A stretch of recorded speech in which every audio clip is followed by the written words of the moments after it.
Vision అంటే ఇతనేగా, అభివృద్ధి అంటే ఇతనేగా, కష్టజీవుల కరచాలనంలో జగత్తుకంతా కొత్త వెలుగులు వస్తాయి అని నమ్ముతూ పేదల సేవలో అంటూ ముఖ్యమంత్రి అయి కూడా సాక్షాత్తు వారి ముంగిటికి వచ్చి వారి కష్టాలను కన్నీళ్లను చూసి వారి సమస్యలకు సత్వరమే అక్కడే పరిష్కారం ఇవ్వడానికి ఈరోజు మన గ్రామానికి విచ్చేసిన గౌరవ ముఖ్యమంత్రి గారికి ధన్యవాదాలు తెలియజేస్తూ వారి అద్భుతమైన స్ఫూర్తిదాయకమైన ప్రసంగం ఇవ్వాల్సిందిగా వారిని సవినయంగా కోరుకుంటూ ఉన్నాము. Please sir.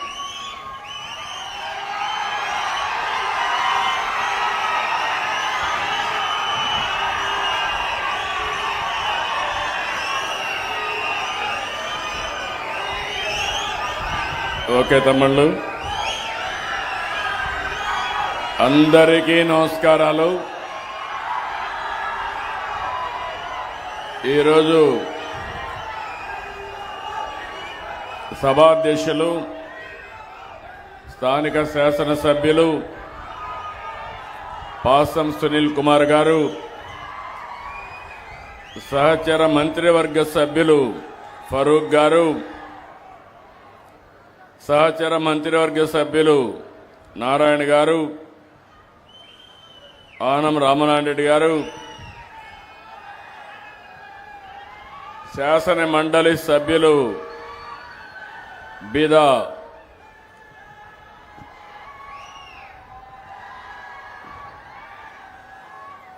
మస్తాన్ రావు గారు వచ్చినట్లేరు, బీదా రవిచంద్ర గారు,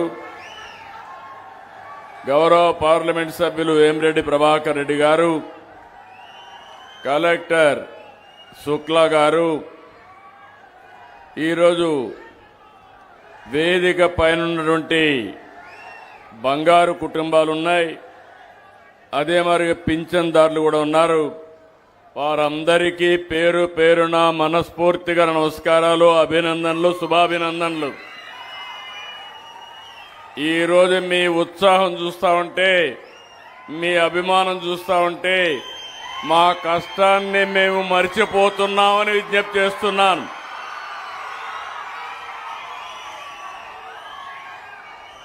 రెండు నెలల్లో రెండోసారి నెల్లూరు జిల్లాకు వచ్చాను. మేలో మత్స్యకారుల సేవలో వచ్చాను. ఈరోజు మళ్ళీ పేదల సేవలో ఈ కార్యక్రమంలో మీ జిల్లాకు వచ్చాను. పున్నపవారిపాళెం ఇప్పుడే ఎమ్మెల్యే గారు చెప్పారు, ఈ ఊరికి రోడ్డు వేసింది, బస్సు కూడా తెప్పించిన పార్టీ ఎన్డీఏ. అవునా కాదా? మీరు ఒక్కసారి ఆలోచించుకోవాలి.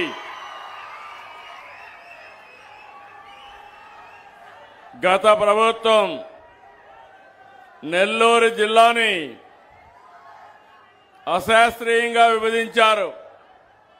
నేను ఆ రోజు చెప్పాను, పాసం సునీల్ కుమార్ అడిగాడు, నేను మీటింగ్లో చెప్పాను,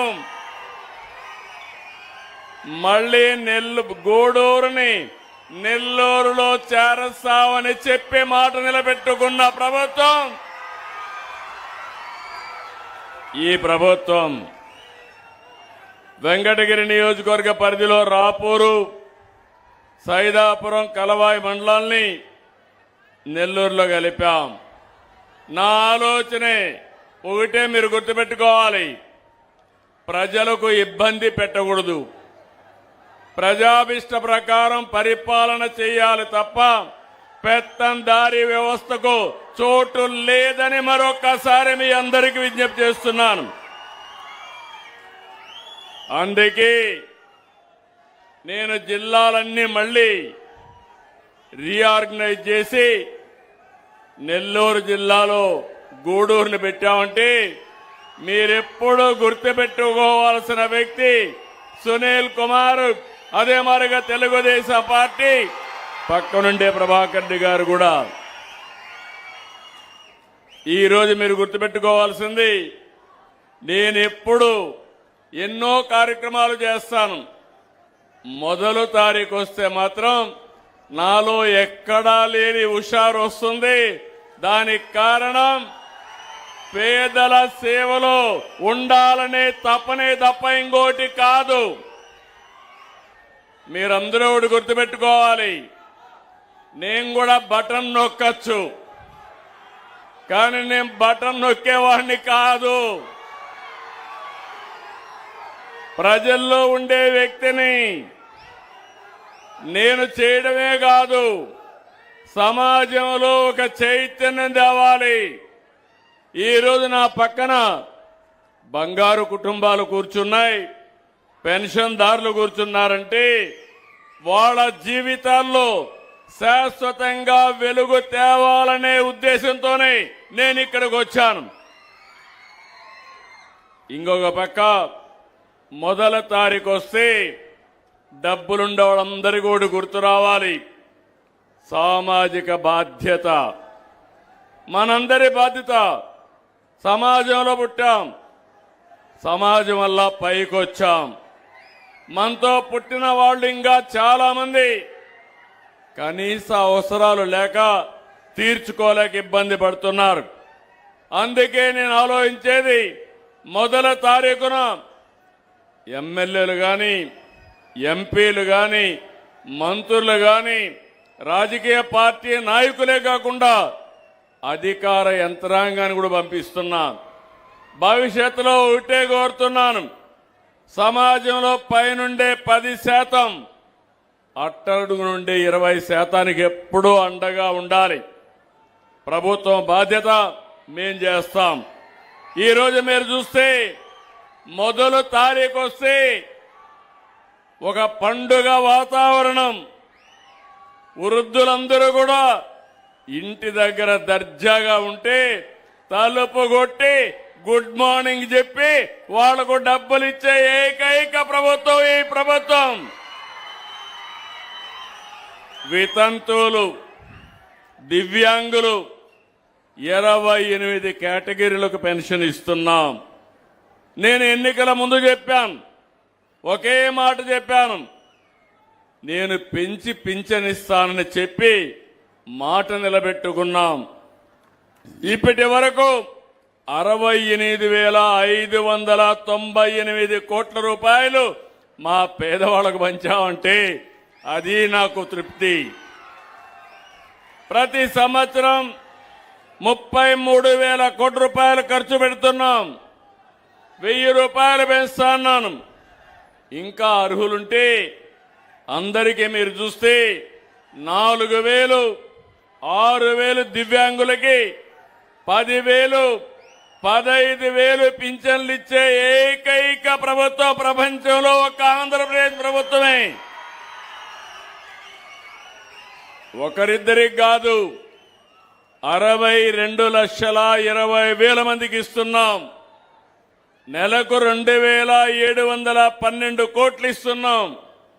ఒక్క నెల్లూరు జిల్లాలో 127 కోట్లు ఈరోజు డిస్ట్రిబ్యూట్ చేస్తున్నాం. 2,89,000 మందికి అండగా నిలబడ్డ ప్రభుత్వం ఈ ప్రభుత్వం. ఇక్కడే మీ గూడూరులో 27,000 కుటుంబాలకు ఇస్తున్నాం. 12 కోట్ల రూపాయలు డిస్ట్రిబ్యూట్ చేస్తున్నాం. ఎవరైనా ఒక నెల తీసుకోకపోతే, రెండో నెల లేకపోతే 3 నెలలు కలిపి ఒకేసారి పింఛన్ ఇచ్చే ప్రభుత్వం ఈ ప్రభుత్వం అని చెప్పి కూడా నేను మీకు తెలియజేస్తున్నాం. ఇక్కడుండే మీరందరూ ఆలోచించాలి. 2 ఏళ్ల ప్రయాణం. ఎన్నికల ముందు నేను ఒక మాట చెప్పాను మీ అందరికీ. నాకు అనుభవం ఉంది. రాష్ట్రాన్ని పునర్నిర్మాణం చేసుకోవాలి. అందుకని నేను మా మిత్రుడు పవన్ కళ్యాణ్ గారు కలిసి ముందుకొచ్చాం. నరేంద్ర మోడీ గారు జత కలిపి ఎన్డీఏ ఏర్పాటుకు దోహదం చేశారు. ఆ రోజు చెప్పిన మాట ఎప్పుడు కూడా మా మనసులో గుర్తుంటుంది. మీరు కూడా గుర్తుపెట్టుకోవాల్సిన అవసరం ఉంది. ఎన్నో సంక్షోభాలు, సమస్యలు నా అనుభవంలో కూడా చూశాను. కానీ ఇంత దారుణమైన పరిపాలన నా చరిత్రలో నేను ఎప్పుడూ చూడలేదు. ఒక విధ్వంసం మామూలుగా అయితే 30-40 ఏళ్ళు అయ్యేది, కానీ ఈరోజు మీ అందరి ఆశీస్సులతో ఎక్కడికక్కడ రాత్రింబగుళ్ళు పనిచేసి అడ్మినిస్ట్రేషన్ ని ఒక దారిలో పెట్టడానికి అనునిత్యం పనిచేస్తున్నాం. దాని ఫలితాలు మీకు వస్తున్నాయి. సంక్షేమాన్ని ఇచ్చాం, అభివృద్ధి చేస్తున్నాం. ఇప్పుడే పాసం సునీల్ కుమార్ చెప్పారు, ఈ ఊరు రోడ్డు ఫారెస్ట్ క్లియరెన్స్ లేదు, డబ్బులు ఇచ్చి ఫారెస్ట్ క్లియరెన్స్ చేసి బస్సు కూడా పంపించామంటే అది ఈ ప్రభుత్వం యొక్క పట్టుదల. ఇలాంటి కార్యక్రమాలు చేసి అన్ని నేను చేసేశానని చెప్పడం లేదు. ఈ విషయం మీరు గుర్తుపెట్టుకోవాలి. శుభ ప్రారంభం. ఈరోజు మీరు చూస్తే ఒక పక్కన సంక్షేమ కార్యక్రమాలకు క్యాలెండర్ పెట్టుకొని ఇస్తున్నా, రెండో పక్కన ఏ రోడ్డు చూసినా గుంతలు దువ్వేసుంటే ఆ గుంతలన్నీ పూడ్చి మీ ఊరికి బస్సులు సుజావుగా పంపించే కార్యక్రమానికి శ్రీకారం చుట్టాం. ఇంకో పక్కన అవినీతి మయమైనటువంటి పరిపాలనని మార్చి సుపరిపాలనకు నాంది పలికాం. నేను ఒకటే హామీ ఇస్తున్నా, ఇప్పటికే చాలా చేశాం. భవిష్యత్తులో మీరు ఏ ఆఫీసుకు పోయే పని లేకుండా మన మిత్ర యాప్ కొడితే మీరు దాంట్లో డేటా పెట్టలేకపోయినా మీరు మాటల్లో చెప్తే మీ పని చేసి మళ్ళీ మీకు సమాధానం చెప్పే జవాబుదారీతనాన్ని తీసుకొస్తాం.